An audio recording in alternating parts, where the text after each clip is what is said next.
Hello students, welcome to our channel class 12th physics PYQ। तो आज हम करने वाले हैं इस वीडियो में डाइलेक्ट्रिक जो हमारी स्लैब है उसके क्वेश्चन कि जब हम डाइलेक्ट्रिक को सीरीज में ऐड करते हैं, जब हम उनको पैरेलल में ऐड करते हैं, डाइलेक्ट्रिक्स अलग अलग K1 K2 K3 इस तरह से, तो वहां पे कैपेसिटेंस क्या आता है, नया कैपेसिटेंस क्या आता है, उनके रेशियोज, इस टाइप के अलग अलग अच्छे वाले क्वेश्चंस करने वाले हैं इस वीडियो में। डाइलेक्ट्रिक के सारे वो क्वेश्चन जो पेपर में आने के चांसेस है आपके 12th बोर्ड्स में, हर एक इंपॉर्टेंट क्वेश्चन को रिगार्डिंग दैट कंसेप्ट हम यहाँ पे कवर करने वाले हैं। ठीक है, तो स्टार्ट करते हैं विदाउट वेस्टिंग एनी टाइम। हमारे पास यहाँ पहला क्वेश्चन दिया है, इसको देखते हैं। पहले हमने बेसिक लिया, देन आगे डिफिकल्ट जो है इसके बाद फर्दर देखते जाएंगे। ठीक है, तो पहले हम देखते हैं first question. The space between the plates of parallel plate capacitor of capacitance C is filled with 3 dielectric slab of equal thickness as shown in figure। आपके पास बेसिकली यहाँ एक कैपेसिटर दिया है, जैसे आपको यहाँ पे दिख रहा है ये कैपेसिटर है ना, और यहाँ पे आपने क्या किया, इस कैपेसिटर के अंदर आपने K1 K2 K3 इस तरह से डाइलेक्ट्रिक स्लैब्स को फिल कर दिया है। और क्या है कि इन तीनों का ही जो थिकनेस है वो इक्वल है, इसका भी और इसका भी और इसका भी, तीनों का थिकनेस इक्वल है। अब अगर तीनों का इक्वल थिकनेस है तो एरिया आपका A/3 डिवाइड हो जाएगा इस तरह से। ठीक है, तो ये हो गया। आगे क्या लिखा है कि dielectric slabs are K1 K2 K3, वो मैंने आपको बता दिया। Find new capacitance. ठीक है, आपको नया कैपेसिटेंस निकालना है कि जब आपने इस कैपेसिटर को इन तीनों डाइलेक्ट्रिक के साथ फिल किया तो उसके बाद इस पूरे सिस्टम का न्यू कैपेसिटेंस क्या था, वो आपको बेसिकली फाइंड आउट करना है। ठीक है, तो हम करते हैं यहाँ पे स्टार्ट। तो देखो यहाँ पे बेसिकली इस टाइप के जो क्वेश्चंस होते हैं उसमें बच्चों को क्या कंफ्यूजन रहता है, उसमें बेसिकली स्टूडेंट्स को कंफ्यूजन रहता है कि आपके जो डाइलेक्ट्रिक्स हैं वो कैसे अटैच है। उनको यही नहीं समझ आता कि वो सीरीज में अटैच है या वो पैरेलल में अटैच है। इस चीज में उनको बहुत कंफ्यूजन होता है, लेकिन आज इस वीडियो को देखने के बाद आपका ये कंफ्यूजन दूर हो जाएगा, बिकॉज इसमें हम एक ट्रिक सीखने वाले हैं। उस ट्रिक से आप पता लगा सकते हो इजीली कि आपके जो डाइलेक्ट्रिक है वो सीरीज में अटैच है या फिर वो कैसे अटैच है, पैरेलल में। ठीक है, कैसे, देखो यहाँ पे देखो, यहाँ पे बेसिकली हमारे पास कैपेसिटर दिया है।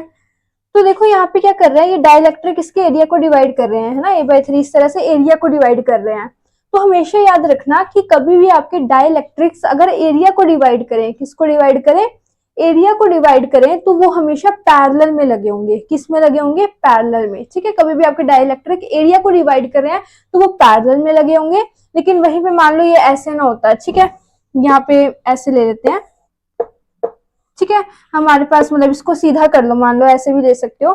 ठीक है, ये तो एरिया को डिवाइड कर रहा है। लेट्स सपोज आपका ऐसे होता है, ये आपका K1, ये आपका K2, ये आपका K3, और इस तरह से ये डिस्टेंस D/3, ये D/3 इस तरह से हो जाता है। ठीक है, तो अगर ये मान लो आपकी ये डिस्टेंस को, हाइट कह लो, डिस्टेंस को डिवाइड कर रहा होता तो इस केस में ये सीरीज में लगे होते। ठीक है, तो आपको क्या ध्यान रखना है कि अगर आपके जो डाइलेक्ट्रिक्स है वो एरिया को डिवाइड कर रहे हैं तो वो कैसे हैं, वो पैरेलल में है। एरिया को डिवाइड कर रहे हैं तो कैसे, पैरेलल में लगे हैं। लेकिन वहीं पे डिस्टेंस को डिवाइड करेंगे तो ये सीरीज में हो जाएंगे, इस तरह से ये सीरीज में हो जाएंगे, और इस तरह से एरिया को डिवाइड करेंगे तो पैरेलल में हो जाएंगे। ठीक है, इसको यहाँ पे मैं रफ कर देती हूँ। ठीक है, जैसे हमारे पास यहाँ पे मैंने एक ये एग्जांपल लिया है इस तरह से बॉक्स का, जैसे आप यहाँ से भी देख सकते हो। जैसे मान लो ये हमारा कैपेसिटर है। ठीक है, लेट्स सपोज ये हमारे पास एक कैपेसिटर है। तो अगर आपका इस तरह से डिवाइड हो रहा है डाइलेक्ट्रिक, इस तरह से जा रहे हैं, यहाँ से एक ऐसे, ये K1, ये K2, ये K3 ऐसे जा रहे हैं, एरिया को डिवाइड कर रहे हैं, तो उस केस में वो लगे होंगे पैरेलल में, कि एरिया को अगर डिवाइड कर रहे हैं तो कैसे, पैरेलल में लगे होंगे। बट वहीं पे मान लो ऐसे लगे हैं, यहाँ पे K1, यहाँ पे K2, यहाँ पे K3, या दो भी हो सकते हैं, कितने भी हो सकते हैं, मतलब ऐसे डिवाइड कर रहे हैं। अगर ऐसे लेंथ में डिवाइड कर रहे हैं तो उस केसेस में आपके सीरीज में लगे होंगे। कैसे लगे होंगे, उस केसेस में आपके जो डाइलेक्ट्रिक है वो सीरीज में लगे होंगे, अगर लेंथ में इस तरह से डिवाइड कर रहे हैं। ठीक है, तो याद रखना, अगर एरिया में डिवाइड कर रहे हैं तो पैरेलल में लगे हैं, और अगर इस तरह से लेंथ को डिवाइड कर रहे हैं तो कैसे लगे हैं, सीरीज में लगे हैं। ठीक है, तो ये बेसिकली आपको ये क्लियर होना चाहिए। ठीक है, तो आई होप ये आपको क्लियर होगा। अब आप इस कंसेप्ट को अपने दिमाग में बिठा लीजिए अच्छे से। ठीक है, यहाँ पे हमने देखा, अब इसका करते हैं। इसको देखो हम इस तरह से ड्रॉ कर सकते हैं यहाँ पे। ठीक है, इसको हम ऐसे उठा के सीधा कर देते हैं। ये ऐसे दिया ना, इसको उठा के से सीधा, इसको उठा के हमने सीधा कर दिया। ठीक है, तो क्या हो जाएगा, ये K3 ऊपर आ जाएगा, K3 K2 K1। ठीक है, और एरिया A/3 इसका, A/3 इसका भी, और इसका भी A/3। ठीक है, इस तरह से बना सकते हैं। अब आपको तो यहाँ दिख ही रहा है एरिया डिवाइड हो रहा है, दैट मीन्स ये कैसे कनेक्ट है, पैरेलल में कनेक्ट है। ठीक है, तो अब यहाँ पे हम करते हैं, पहले एक एक का कैपेसिटेंस निकालते हैं, देन नेट कैपेसिटेंस आपको पता है कि पैरेलल के केस में तीनों को ऐड कर देंगे। ठीक है, तो सबसे पहले अगर हम बात करें C1 की, तो आपको पता है C1 की अगर हम बात करते हैं K1 के लिए बात करते हैं ना C1 की, तो यहाँ पे देखो आपको पता है कि जब हम किसी भी कैपेसिटर में डाइलेक्ट्रिक डालते हैं तो उसका जो नया कैपेसिटेंस होता है वो पुराने वाले कैपेसिटेंस के टाइम्स इंक्रीज हो जाता है। क्या हो जाता है, के टाइम्स हो जाता है, के टाइम्स, यानी कि यहाँ पे C1 के लिए K1 टाइम्स हो जाता है इनिशियल कैपेसिटेंस के। अब इनिशियल कैपेसिटेंस क्या होगा, आपका फॉर्मूला आपको पता है, A epsilon nought by distance. ठीक है, तो A आपका A कितना है, एरिया A/3 है, A/3 epsilon nought by distance. ठीक है, तो यहाँ पे ये हमारे पास C1 हो गया। ठीक है, और आगे हम करेंगे C2 हमारे पास क्या होगा, C2 में हमारे पास K2 हो जाएगा, अगेन A/3, एरिया सेम ही है तीनों का, इक्वल D। ठीक है, इस तरह से डिस्टेंस। ठीक है, डिस्टेंस आपके पास यहाँ पे और इक्वली है, तीनों का जो डिस्टेंस है वो D इक्वल ही है। ठीक है, और यहाँ पे K3 थर्ड वाले के लिए A epsilon nought bye 3D। ठीक है, तीनों का ही हमारे पास क्या आ गया, सेम हो गया, जस्ट K की वैल्यू डिफरेंस है, बाकी तो देखो सेम ही है, डिस्टेंस भी इक्वल है। ठीक है, इसको यहाँ पे रख कर देते हैं। ठीक है, अब हम क्या निकालेंगे, अब हम निकालेंगे नेट कैपेसिटेंस। तो आपको पता है तीनों को ऐड कर देंगे, C1 plus C2 plus C3। ठीक है, तो क्या करेंगे यहाँ पे, K1 A epsilon nought by D plus K2 A epsilon nought by D plus K3 A epsilon nought by D।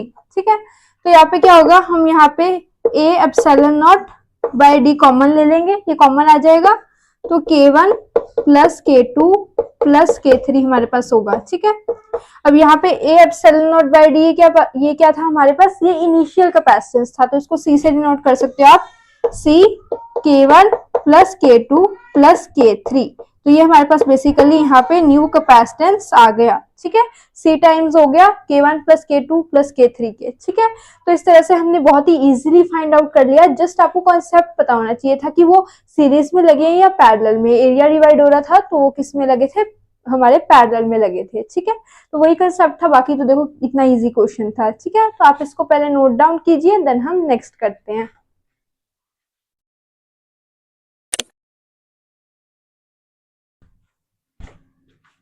तो करते हैं स्टूडेंट्स हमारे पास नेक्स्ट क्वेश्चन क्या कह रहा है, a capacitor is filled with two dielectric of same dimension. हमने capacitor को दो डाइलेक्ट्रिक के साथ फिल किया जो कि सेम डिमेंशन के हैं, but of dielectric constant K1 equal to 2 and K2 equal to 3। लेकिन जिन दो डाइलेक्ट्रिक के साथ हमने उस कैपेसिटर को फिल किया उनका वैल्यू अलग अलग है, K1 2 है और K2 3 है। ठीक है, find ratio of capacitance in two possible arrangements, यानी कि आपको उन डाइलेक्ट्रिक्स की दो पॉसिबल अरेंजमेंट्स ड्रॉन करनी है एंड दोनों अलग अलग केसेस में कैपेसिटेंस का रेशियो क्या आएगा वो आपको निकालना है। ठीक है, कैसे इसको समझते हैं, देखो दो पॉसिबल अरेंजमेंट क्या हो सकती है, एक तो ये फर्स्ट है हमारे पास पॉसिबल अरेंजमेंट, एक ये सेकंड है। ठीक है, तो इसका कुछ कैपेसिटेंस होगा और इसका भी कुछ कैपेसिटेंस होगा, तो इन दोनों केसेस में जो कैपेसिटेंस आएगा उन दोनों का हमें क्या करना है, डिवाइड करना है, दोनों को उनका रेशियो निकालना है। ठीक है, तो जैसे फर्स्ट केस में क्या किया हमने, इस तरह से अरेंज कर दिया, दोनों को साथ लगा दिया।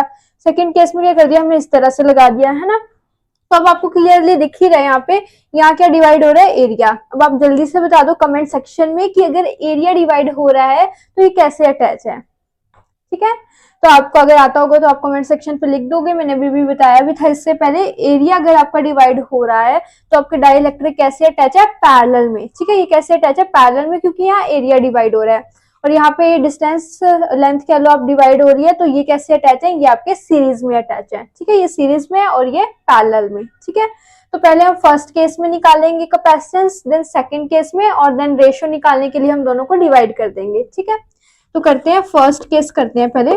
फर्स्ट केस आपका ये वाला। ठीक है, तो देखो अगर इस K1 का कुछ C1 कैपेसिटेंस होगा, C1। ठीक है, C1 होगा ना K1 के लिए, आपको पता है नया वाला कैपेसिटेंस क्या होता है, K टाइम्स इंक्रीज हो जाता है पुराने वाले कैपेसिटेंस के, तो ये क्या हो जाएगा, K1 टाइम्स पुराने वाला इसका जो कैपेसिटेंस है, हम पुराने वाले लेट से हम सी मान लेते हैं उसको, या फिर इसको कुछ और ले लेते हैं सी, इसको सी कुछ भी ले लेते हैं, लाइक सी एन ले लेते हैं इसको। एक काम करते हैं, हम सी एन ले लेते हैं। तो ये आपका, एक मिनट, साउंड प्रॉब्लम, कंटिन्यू करते हैं। कुछ साउंड का एक्चुअली पीछे से इश्यू आ रहा था, ठीक है। कंटिन्यू करते हैं, इसको हम सी वन ही ले लेते हैं, ठीक है। इसका इनिशियल हम सी मान के ले लेते हैं, है ना, ठीक है। सी मान लेते हैं इसको, तो ये हमारे पास K1 टाइम्स हो जाएगा इसका। लेट से इनिशियल हमारे पास C कैपेसिटेंस था, तो जो डाइलेक्ट्रिक डालने के बाद नया वाला कैपेसिटेंस क्या हो जाएगा, K टाइम्स इंक्रीज हो जाएगा। तो K1C, अब K1C तो होगा, लेकिन यहाँ पे क्या हो रहा है, एरिया डिवाइड हो रहा है, जिसकी वजह से ये हाफ आपका क्या हो जाएगा, रिड्यूस भी हो जाएगा बाय, बिकॉज आप देखो ना ये हाफ सेपरेट हो गया, यहाँ पे एरिया डिवाइड हो गया, ये पूरा होली फील्ड नहीं है, ये इतने डिस्टेंस पे ही फील्ड है, ठीक है। तो जिसकी वजह से ये क्या हो जाएगा आपका हाफ बाय 2, ये क्या हो जाएगा, डिक्रीज हो जाएगा, ठीक है। इसी तरह से अगर हम K2 का निकालते हैं C2, इसी को आगे भी निकाल सकते हो, वैसे आप यहाँ पे भी सॉल्व कर सकते हो, बट चलो हम आगे भी कर सकते हैं, यहीं पे कर लेते हैं। चलो ये K2 आपका हो जाएगा K2, और इसके कैपेसिटेंस तो सेम ही रहेगा आपका C बाय में 2, ये भी डिक्रीज हो जाएगा, A बाय 2 है क्योंकि, ठीक है। तो अगर हम इस केस में नेट कैपेसिटेंस निकाले, CN से डिनोट करते हैं, तो ये आपके पैरेलल में अटैच है, तो net capacitance C1 bye C2 हो जाएगा, ठीक है। अब यहाँ पे इनको ऐड करेंगे तो C बाय 2 कॉमन ले लेंगे, ठीक है, और ये क्या हो जाएगा, K1 प्लस K2, ठीक है। तो K1 का वैल्यू है 2 और K2 का वैल्यू है 3, तो 3 प्लस 2 क्या हो जाएगा, 5C बाय 2, ठीक है। तो ये हमारे पास आ गई, हमारे पास CN की वैल्यू आ गई, ठीक है। इसको यहाँ पे लिख लेते हैं, कहीं पे यहाँ लिख लेते हैं, CN क्या आया हमारे पास, 5C बाय 2, ठीक है। ये हमारे पास फर्स्ट केस की वैल्यू आ गई। इसको अब हम क्या करते हैं, रफ कर लेते हैं यहाँ पे। अब यहाँ पे हम सॉल्व करते हैं, हमारे पास सेकंड केस की वैल्यू, ठीक है। ये फर्स्ट केस आपको आई होप इजीली समझ आ गया होगा, ठीक है। अब हम सेकंड केस के में कैपेसिटेंस निकालते हैं, देन दोनों को डिवाइड कर देंगे, ठीक है। सेकंड केस में अगर हम बात करते हैं, यहाँ पे बेसिकली आपका जो ये दोनों अटैच है, ये सीरीज में अटैच है। पहले C1 निकालते हैं, ठीक है। C1 निकालेंगे तो आपको पता है K टाइम्स इंक्रीज हो जाएगा कैपेसिटेंस, K1 टाइम्स इंक्रीज हो जाएगा इनिशियल आपके C कैपेसिटेंस के, ठीक है।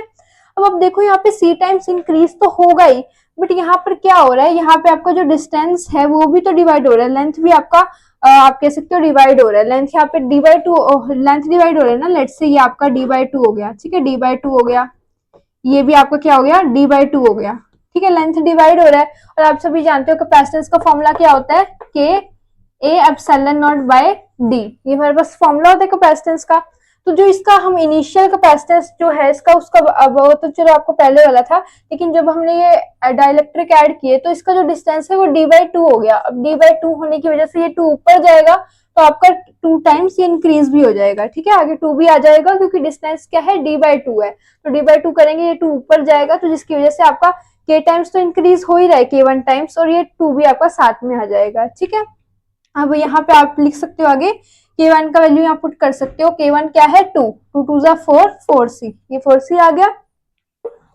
C2 की बात करते हैं, C2 आपका K2 टाइम्स हो जाएगा C के, और अगेन यहाँ पे भी 2 आ जाएगा आगे, ठीक है, क्योंकि ये आपका इंक्रीज होगा। तो यहाँ पे K2 का वैल्यू हमारे पास क्या था, 3, तो 3 2 जा 6C, तो 6C आ गया हमारे पास, और ये 4C आ गया, ठीक है। तो यहाँ पे हम इसको करते हैं आगे,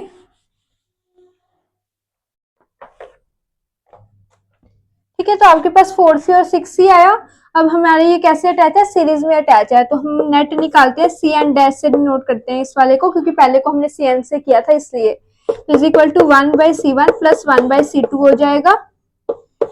तो यहाँ क्या आएगा, 1/4C प्लस 1/6C, तो यहाँ पे आ जाएगा आपके पास, यहाँ पे अगर हम देखेंगे इसको, तो ये 4 6 24C स्क्वायर, ये आपके पास आ जाएगा यहाँ से 6C, ये प्लस 4C होगा, CN dash is equal to 24C square, ये बाय में जाएगा 10C, आपके पास C से C कैंसिल हो जाएगा, ये 12/5C, ठीक है, 12/5C आपके पास आ जाएगा इसको सॉल्व करके, ठीक है। तो हमारे पास क्या आ गया, Cn डैश 12/5c आ गया और Cn क्या आया था 5c/2। तो हमें दोनों केसेस का रेशियो निकालना था, तो यहाँ रेशियो निकाल देंगे Cn/c डैश n। ठीक है, तो पहले वाला क्या था 5c/2, इसको डिवाइड करेंगे तो ये रेसिप्रोकल हो जाएगा 5/12c। ठीक है, c से c कैंसिल हो जाएगा और यहाँ पे 5×5 = 25/24, तो आपका रेशियो क्या आ गया 25/24। तो ये बेसिकली हमारे पास रेशियो आ गया। ठीक है, तो कितना सिंपल क्वेश्चन था, जस्ट आपको कॉन्सेप्ट पता होना चाहिए था कि वो सीरीज में अटैच है या पैरेलल में अटैच है, और बाकी थोड़ा सा पता होना चाहिए कि डिस्टेंस डिक्रीज हो रहा है या इंक्रीज हो रहा है। बाकी सिंपल क्वेश्चन था, हमने दोनों केसेस में कैपेसिटेंस निकाला एंड देन उसको डिवाइड करके यहाँ पे रेशियो निकाल दिया। ठीक है, तो आई होप ये आपको क्लियर है, इसको आप नोट डाउन कीजिए, देन हम नेक्स्ट क्वेश्चन करते हैं। तो स्टूडेंट्स नेक्स्ट क्वेश्चन देखते हैं हमारे पास क्या दिया है यहाँ पे, ये भी अच्छा क्वेश्चन है। A capacitor is made up of a flat plate of area A. आपके पास यहाँ पे कैपेसिटर दिया है ए, कैपिटल एरिया का टोटल ये आपके पास, and small A, a second plate having stair like structure as shown in figure. The width of each stair is a and height is d. Find the capacitance of assembly.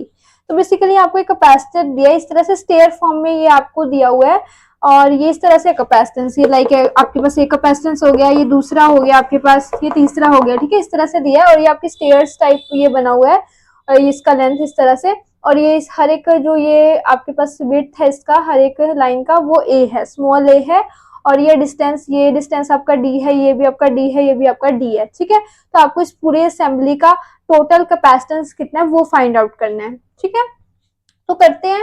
तो लेकिन करने से पहले आपको again एक चीज पता होनी चाहिए, मैंने पहले ही कहा था आपको पता होना चाहिए कि आपके जो ये अटैच है ये सीरीज में अटैच है या पैरेलल में, ओनली देन आप क्वेश्चन सॉल्व कर पाओगे। बिकॉज अगर आपको यही नहीं पता कि सीरीज में अटैच है या पैरेलल में, तो आप तो फॉर्मूला ही गलत निकाल दोगे, है ना, लगा दोगे। तो ये कैसे अटैच है, तो देखो यहाँ पे ये एरिया डिवाइड हो रहा है, साफ साफ दिख रहा है यहाँ पे एरिया डिवाइड हो रहा है, एरिया डिवाइड हो रहा है, तो कैसे अटैच है, पैरेलल में अटैच है। ठीक है, तो करेंगे इसको, यहाँ पे हम C1 निकालते हैं पहले, इसके लिए C1, ये C2, ये C3। ठीक है, C1 निकालते हैं, फॉर्मूला क्या होता है कैपेसिटेंस का, A epsilon nought by D। ठीक है, A मतलब एरिया हमारे पास, तो ये हमारे पास जो ये वाला है इसका जो है एरिया हमारे पास स्मॉल ए है, स्मॉल ए हमारे पास इसका एरिया है, और यहाँ पे हमारे पास एप्सिलॉन नॉट बाय में D, डिस्टेंस इसका क्या है D।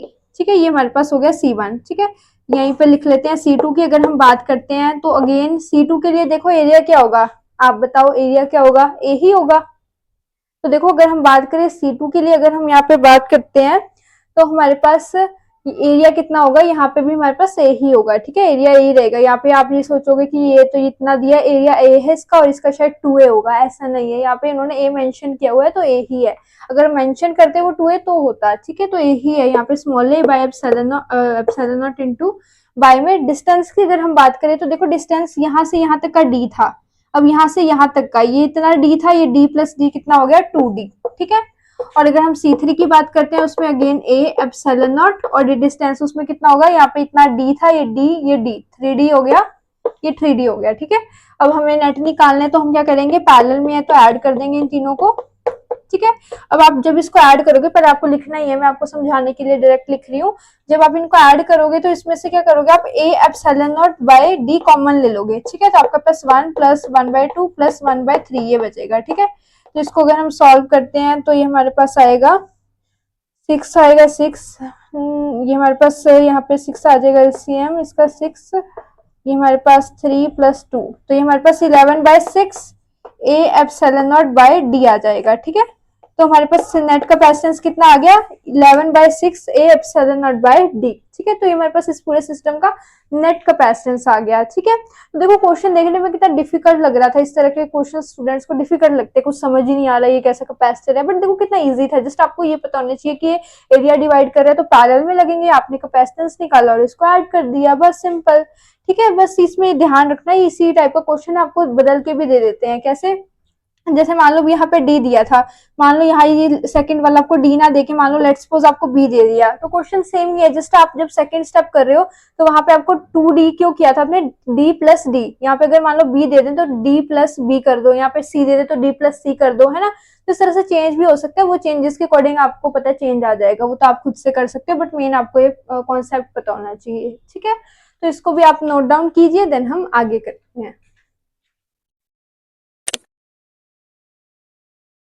स्टूडेंट्स, तो नेक्स्ट क्वेश्चन करते हैं हमारे पास यहाँ पे। अब क्या दिया क्वेश्चन में, charge density on plate A parallel plate capacitor has 1/3 of space between the plates filled with a dielectric constant K equal to 2 as shown in figure, the capacitance is connected to a cell।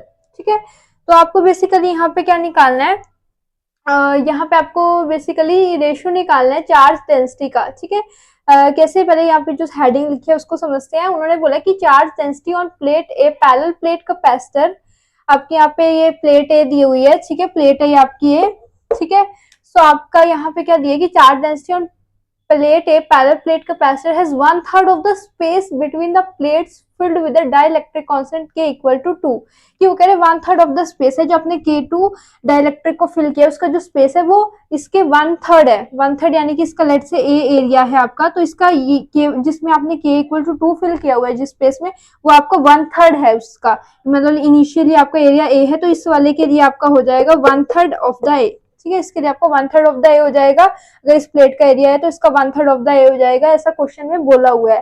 तो अगर इसका 1/3 of the ए हो जाएगा ए में से, तो इसका air वाले का क्या हो जाएगा 2/3 ऑफ द ए, ठीक है, इतना हो जाएगा। सो आपको क्या कनेक्ट है आपका कैपेसिटेंस सेल से, तो इसमें यहाँ पे क्वेश्चन, हाँ जी यहाँ पे क्वेश्चन ही लिखा हुआ, मैं आपको बता देती हूँ। आपको क्या निकालना है, आपको चार्ज डेंसिटी का रेशियो निकालना है बेसिकली एयर के केस में, और इस वाले जब डाइलेक्ट्रिक वाला केस है इसमें, दोनों के केसेस में जो अलग अलग चार्ज डेंसिटी होगी आपकी यहाँ पे, तो यहाँ पे सिग्मा 1 होगी, लेट से सिग्मा 2 अलग चार्ज डेंसिटी होगी, तो उन दोनों का रेशियो आपको निकालना है, ठीक है। तो कैसे निकालेंगे, तो देखो सबसे पहले उसके लिए चार्ज डेंसिटी के लिए हमें इलेक्ट्रिक फील्ड के बारे में पता होना चाहिए, ठीक है।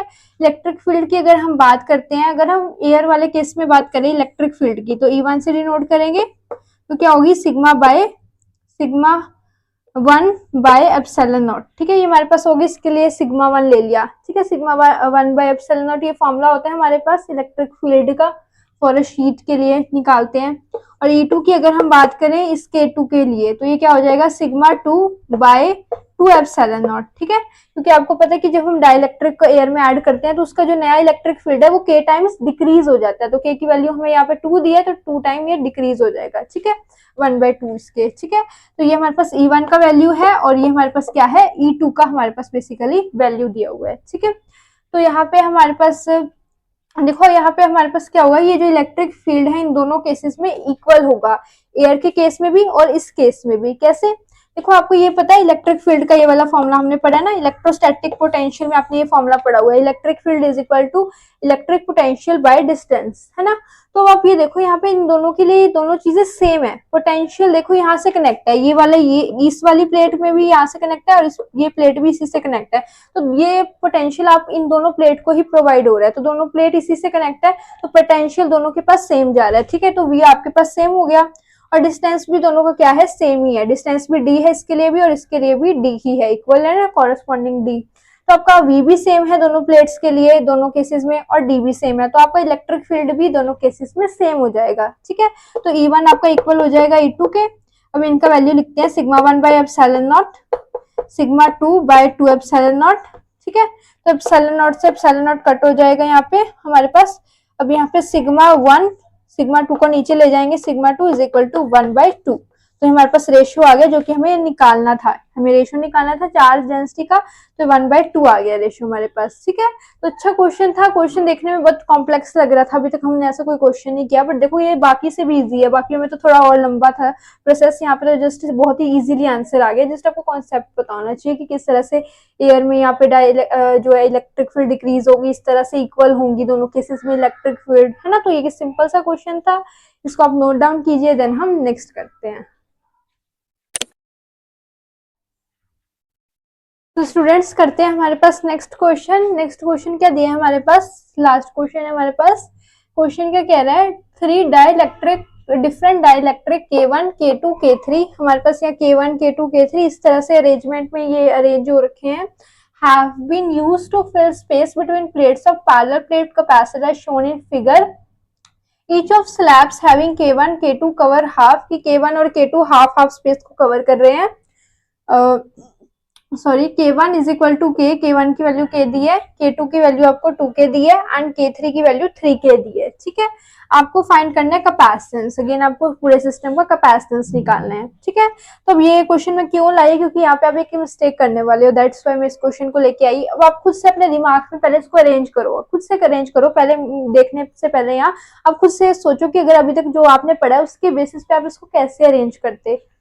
ठीक है, तो आई होप आपने सोचा होगा कैसे अरेंज करते हैं आप। तो देखो आप कैसे सोचोगे, अब आप ऐसे सोचोगे कि ये एरिया डिवाइड हो रहा है यहाँ पे, है ना, ये क्या कर रही है, दोनों आपके एरिया को डिवाइड कर रहे हैं। तो आप आपने ऐसे सोचा होगा कि यहाँ पे इस तरह से ये K1 लगेगा और यहाँ पे ये K2 लगेगा, है ना। अगर हम इसको कैपेसिटर फॉर्म में लगाते हैं तो आपने सोचा होगा कि ये पैरेलल में लगेंगे, इस तरह से आपने सोचा होगा क्योंकि एरिया डिवाइड हो रहा है। और ये सोचा होगा ये आपका यहाँ लेंथ में डिवाइड कर रहे हैं, इन दोनों को साथ में लेंथ में डिवाइड कर रहे हैं, है ना, तो ये सीरीज में होगा इस तरह से आपने सोचा होगा ये साथ में इस तरह से K3 होगा। ऐसे ही आपने सोचा होगा आई होप सभी ने कि ये दोनों एरिया को डिवाइड कर रहे हैं तो ये पैरेलल में लगे होंगे, और ये इसके साथ लेंथ को डिवाइड कर रहा है तो ये अलग से सीरीज में इन दोनों के साथ लगा होगा, ऐसा आपने सोचा होगा। बट ये यहाँ पे एक्चुअली हो जाता है हमारा गलत। ठीक है, ये गलत हो जाता है। अब आप कहोगे ये गलत क्यों है, अभी तक तो मैंने यही बताया था, ट्रिक भी बताई थी, वो बिल्कुल सही है, बिल्कुल सही है, और मोस्टली क्वेश्चंस पे लग जाती है। बट यहाँ पे कुछ टाइप के क्वेश्चंस में यहाँ पे कंडीशंस में चेंज आता है, तो यहाँ नहीं लग सकती। क्यों नहीं लग सकती, मैं रीजन बताती हूँ, भी आपको समझाती हूँ। यहाँ पे हमारे पास, इसको पहले हम रफ कर लेते हैं। ठीक है, तो देखो आप यहाँ पे क्यों नहीं लग सकती, तो देखो आपको ये फॉर्मूला पता है, यहाँ पे आपने पढ़ा हुआ है इलेक्ट्रिक फील्ड का हमारे पास फॉर्मूला। हम क्या पढ़ते हैं, इलेक्ट्रिक फील्ड का फॉर्मूला पोटेंशियल बाय डी। ठीक है, इलेक्ट्रिक फील्ड का फॉर्मूला हमारे पास क्या होता है, पोटेंशियल बाय डी। तो हमारे पास क्या होना चाहिए, इलेक्ट्रिक फील्ड सेम होती है। उस केस में क्या थी, आपका जो पहले वाले हमने केसेस किए थे उसमें पोटेंशियल सेम था हर जगह, जितने भी पहले वाले क्वेश्चंस किए उसमें ऐसा अप्लाई हो रहा था, बिकॉज उसमें हर एक प्लेट पे पोटेंशियल सेम अप्लाई हो रहा था। हर एक प्लेट पे आपको जो वी था पोटेंशियल वो सेम था। जैसे इससे पहले हमने एयर वाला किया उसमें भी पोटेंशियल सेम था, हर एक केस में सेम पोटेंशियल था, इसलिए वो केस अप्लाई हुआ। लेकिन आपको ध्यान रखना है जब पोटेंशियल सेम ना हो वहां पे चेंजेस आ सकते हैं, पोटेंशियल सेम ना हो। तो आप देखो अगर K1 K2 है, अगर इनका जो है पोटेंशियल देखना पड़ेगा ना, बिकॉज पोटेंशियल सेम होगा तो ही पैरेलल में कनेक्ट होंगे, है ना। तो यहाँ पे बट यहाँ पे अगर आप देखो तो ये प्लेट आपकी अलग है, ये आपकी एक प्लेट अलग पॉइंट पे, ये जो है ये एक अलग प्लेट है। यहाँ पे आपको, ये तो मैंने ऐसे फिगर बनाई है, बट जो बुक है उसमें आप देखोगे ये एक अलग मटेरियल की प्लेट है, और यहाँ बीच में जो प्लेट लगी है वो अलग लगी है। तो इसका जो पोटेंशियल है वो कुछ और होगा और इसका पोटेंशियल कुछ और होगा। अब क्योंकि पोटेंशियल डिफरेंस आ गया, इसका अलग पोटेंशियल है, इसका अलग पोटेंशियल है, पोटेंशियल सेम होना चाहिए बट सेम नहीं होगा, यहाँ पे कुछ अलग होगा। ये अलग मटेरियल की है, वो आपको बुक में आप देखोगे पता लग जाएगा, अलग मटेरियल की है ये दोनों, और ये अलग मटेरियल की है, इसके साथ बीच में लगी हुई है ना। तो पोटेंशियल दोनों का सेम नहीं होगा। अब क्योंकि यहाँ दोनों का सेम पोटेंशियल नहीं है तो दैट्स वाई इन दोनों का सेम पोटेंशियल नहीं है, तो हम इन दोनों को इस तरह से कनेक्ट नहीं कर सकते जैसा कि हमने इस अरेंजमेंट में किया था। ठीक है, तो हम क्या करेंगे, अगर सेम नहीं है पोटेंशियल तो हम क्या करेंगे, हम इसको, अब वैसे तो हम कर नहीं सकते अरेंज, तो हमें क्या करना होता है इस टाइप के क्वेश्चन में। अब ये K3 सिर्फ यहाँ खाली लग रहा है और ये K2 इस तरह से है, तो हम क्या करेंगे, पोटेंशियल सेम नहीं है तो हम कैसे कर सकते हैं उसको सेम, तो हम कैसे करेंगे, हम ये K3 है इसको यहाँ डिवाइड कर देंगे। ये K3 सिंगल में लगे, इसको हम यहाँ पे खुद से डिवाइड कर देंगे, K3 को, K3 यहाँ पे, K3 यहाँ पे। ठीक है, आपको ऐसे करना पड़ेगा इस वाले क्वेश्चन में, बिकॉज ये सॉल्व ही नहीं होगा। इस टाइप का आप याद रखना, इस टाइप का केस आया तो आपको ऐसे ही अरेंज करना पड़ेगा, बिकॉज ये नहीं तो ये सॉल्व नहीं होगा। तो हमारे पास K3 था तो ये सॉल्व नहीं होता कि पोटेंशियल सेम नहीं था।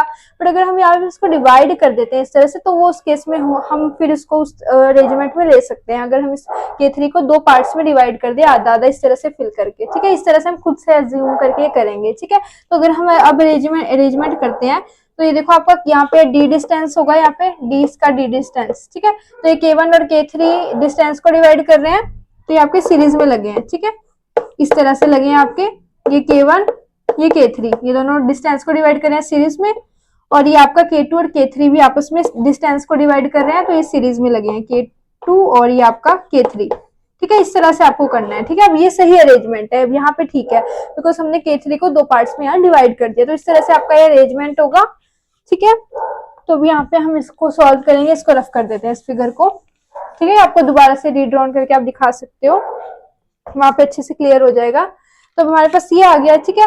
तो अगर हम यहाँ पे अब बात करते हैं, ये हमारे पास अरेंजमेंट आ गया। अगर हम बात करें C1 की, C1 अगर मान लो आपको निकालना है तो क्या हो जाएगा, C1 आपके पास K1 टाइम्स हो जाएगा, एरिया क्या है आपके पास यहाँ पे, तो देखो एरिया आपके पास A है और K1 epsilon nought by D, ठीक है, ये आपके पास दिया हुआ है। और यहाँ पे यही दिया था ना, एक मिनट, डिस्टेंस, हाँ यही दिया हुआ है। तो आपके पास यहाँ पे K1 A epsilon nought by D दिया। अब K1 की वैल्यू क्या है K, तो यहाँ पे हम सिर्फ K लिख देते हैं, ठीक है, K लिख देते हैं इस तरह से, ठीक है। तो इसको हम लेट कर लेते हैं, लेट्स सपोज G के इक्वल, ऐसे लेट कर लो अभी के लिए, G के इक्वल, किसके इक्वल भी लेट कर सकते हो या ऐसे भी सॉल्व कर सकते हो, इससे आपका इजी हो जाएगा क्वेश्चन ये वाला, ठीक है। C2 की अगर हम बात करें तो C2 में हमारे C2 नहीं C3 निकाल लेते हैं पहले, C3 इसके साथ है ना, C3। तो C3 के केस में आपका जो C3 है तो K3 आएगा, K3 का वैल्यू क्या था 3K, तो 3K अब A एप्सिलॉन नॉट बाय हमारे पास D, ठीक है।